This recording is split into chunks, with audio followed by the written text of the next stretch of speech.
Hello friends, welcome back to my channel. দেখতে দেখতে কিন্তু ঈদ চলেই আসলো। আর ঈদ মানেই কিন্তু সবার আগে মনে পড়ে বিরিয়ানির কথা। বিরিয়ানি তো প্রতি বছরই খাওয়া হয়, চিকেন না তো মাটন। এবছরের বিরিয়ানি যদি একটু অন্যরকম হয় তাহলে কেমন হয়? তার জন্য ভিডিওটি শেষ পর্যন্ত দেখার অনুরোধ রইল। আর আজকে যদি আপনি আমার চ্যানেলে নতুন হয়ে থাকেন, প্লিজ সাবস্ক্রাইব করে পাশে থেকে যাবেন আরও নতুন নতুন রেসিপি জানার জন্য। আজকে আপনাদের সঙ্গে শেয়ার করব মটর কোফতা বিরিয়ানি, যার টেস্ট এবং ফ্লেভার একেবারেই আলাদা, কিন্তু বানানোর জন্য কোনো ঝামেলাও থাকবে না। সহজ পদ্ধতিতে খুব কম উপকরণে আজকে আপনাদের সঙ্গে এই রেসিপি শেয়ার করব। তো চলুন বানিয়ে নেওয়া যাক চিকেন কিংবা মাটন দিয়ে কোফতা বিরিয়ানি।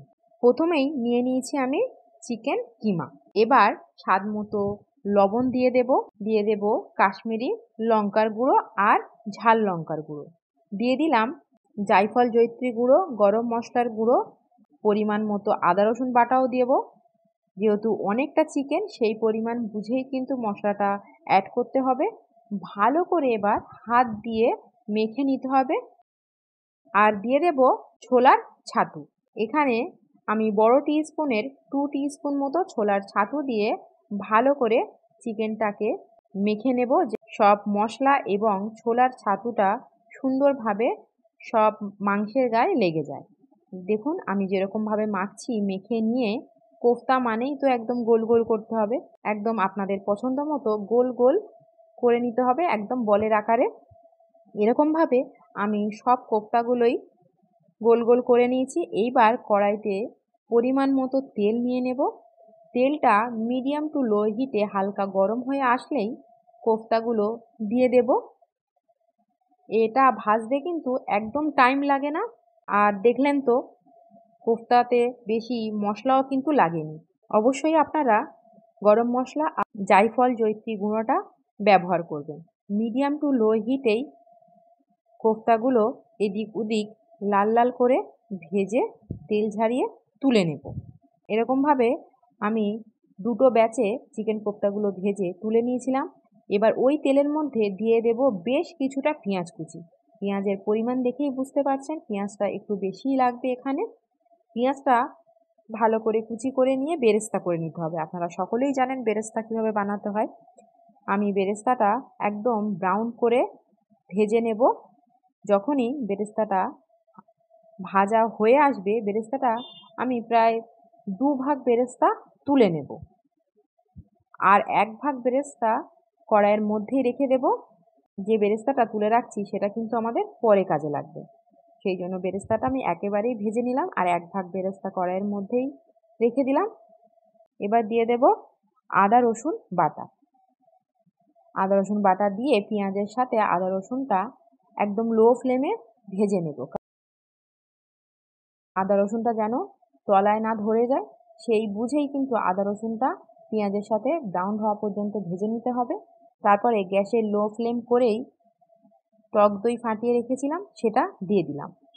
এখানে প্রায় 5 থেকে 7 টিস্পুন আমি টক দই মিক্সিতে ভালো করে ফাটিয়ে নিয়েছিলাম, সেটা দিয়ে দিলাম। আর দিয়ে দিলাম কাঁচা লঙ্কা। কাঁচা লঙ্কাগুলো মাঝখান থেকে ফাটিয়ে ফাটিয়ে দিয়ে দিলাম। এটা ঝাল আপনারা আপনাদের পরিমাণ মতোই দেবেন। যখনই কষাতে কষাতে এরকম তেল ছেড়ে আসবে, দিয়ে দেব কাশ্মীরি লঙ্কার গুঁড়ো আর দিয়ে দেব গরম মশলার গুঁড়ো। দিয়ে ভালো করে আবারও মশলাটা কষিয়ে নেব। মশলা কষানো হয়ে গেলেই দিয়ে দেব কোফতা। কোফতা দিয়ে ভালো করে নাড়িয়ে চাড়িয়ে নেব যতক্ষণ না পর্যন্ত সুন্দরভাবে তেল ছেড়ে আসছে আর গ্রেভিটা কোফতার গায়ে একদম মাখা মাখা হয়ে আসছে। বিরিয়ানির টেস্ট এত ভালো হয় যে চিকেন বিরিয়ানি এবং মাটন বিরিয়ানির কথা কিন্তু ভুলেই যাবেন। একবার এই মটর কোফতা বিরিয়ানিটা ট্রাই করুন। পরিমাণ মতো আমি জল দিয়ে দিলাম, মিক্সির বাটি ধোয়া জলটাই দিয়ে দিলাম। এবার হাই ফ্লেমে আগে ফুটিয়ে নেব আর তার উপর থেকে দিয়ে দেব সাজিরে। যখনই হাই ফ্লেমে ফুটে উঠবে, মিডিয়াম টু লো হিটে আরও 10 মিনিট ফুটিয়ে নিয়ে ধনেপাতা কুচি দিয়ে ভালো করে নাড়িয়ে চাড়িয়ে নিয়ে দিয়ে দেব মটরশুঁটি। এটা কিন্তু দিতেই হবে, যার জন্য এই বিরিয়ানির ফ্লেভার এবং টেস্ট পুরোটাই কিন্তু চেঞ্জ হয়ে যাবে। ভালো করে নাড়িয়ে চাড়িয়ে নেব। এরপর কিন্তু আর বেশিক্ষণ ফুটাবো না বা কষাবোও না। এবার লো ফ্লেমে কিছুক্ষণ রাখার পর ঢাকা দিয়ে এটাকে দমে রেখে দেবো। এর মধ্যেই কিন্তু কোফতাটা নরম হয়ে যাবে আর মটরগুলোও কিন্তু সেদ্ধ হয়ে আসবে। এবার রাইসের জন্য জল কিন্তু গরম হয়ে এসেছে।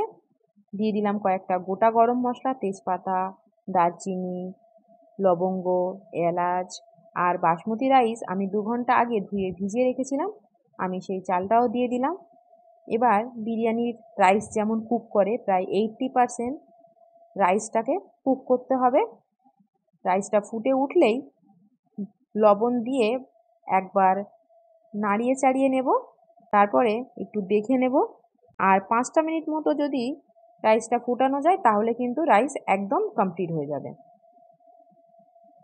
এবার রাইসটা নামিয়ে নিলাম। এবার বড় একটা পাত্রের মধ্যে আমি কোফতাগুলো ঢেলে দেব। দেখুন কোফতার যে গ্রেভিটা আছে সেটাও কিন্তু ঢেলে দিলাম। আর কড়াইতে আমি গরম জল ধোয়া একটু জল দিয়ে দিলাম। আর ওপর থেকে দিয়ে দেব বিরিয়ানি মশলা। এখানে আর কিন্তু কোনো জল ব্যবহার হবে না। এই জলেই কিন্তু বিরিয়ানিটা পুরো দম হবে। বিরিয়ানির মশলা দিয়ে দিলাম কেওড়া জল আর দিয়ে দিলাম মিঠা আতর। এবার এক পাট রাইস দিয়ে দেব। যেরকমভাবে বিরিয়ানির লেয়ার সাজায় এবার ঠিক সেরকমই হবে। কিন্তু এখানে ওই কলকাতার বিরিয়ানির মতো আলুটা নেই। এক ভাগ রাইস আমি ঢেলে দিলাম এবং হাতের সাহায্যে রাইসগুলো একটু দলা পাকিয়ে ছিল বলে ভেঙে ভেঙে দিয়ে হালকা করে বিছিয়ে দিলাম। রাইসগুলো যেন বেশি চেপে না যায়, তাহলে কিন্তু বিরিয়ানির দম উঠতে চাইবে না। ওপর থেকে একটু বিরিয়ানির মশলা দিয়ে দিলাম। এবার দিয়ে দেব মটরশুঁটি। লেয়ারে লেয়ারে একটু মটরশুঁটি দিলে কিন্তু খেতে দারুণ হয়। আর দিয়ে দেব বেরেস্তা। আগে থেকে যেটা ভেজে রেখেছিলাম সেই বেরেস্তা অল্প অল্প করে পুরো লেয়ারে দিতে থাকবো। আবারও কিছুটা রাইস ঢেলে দিলাম। হাতের সাহায্যে এরকম ছাড়িয়ে ছাড়িয়ে দেবেন, তাহলে কিন্তু খুব তাড়াতাড়ি দমটা বসবে এবং ভাপটা উঠে আসবে। বিরিয়ানির মশলা দিয়ে দেব বেরেস্তা। আবারও রাইস দিয়ে ভালো করে রাইসটা বিছিয়ে বিছিয়ে দেব আর বেরেস্তা দিয়ে দেব।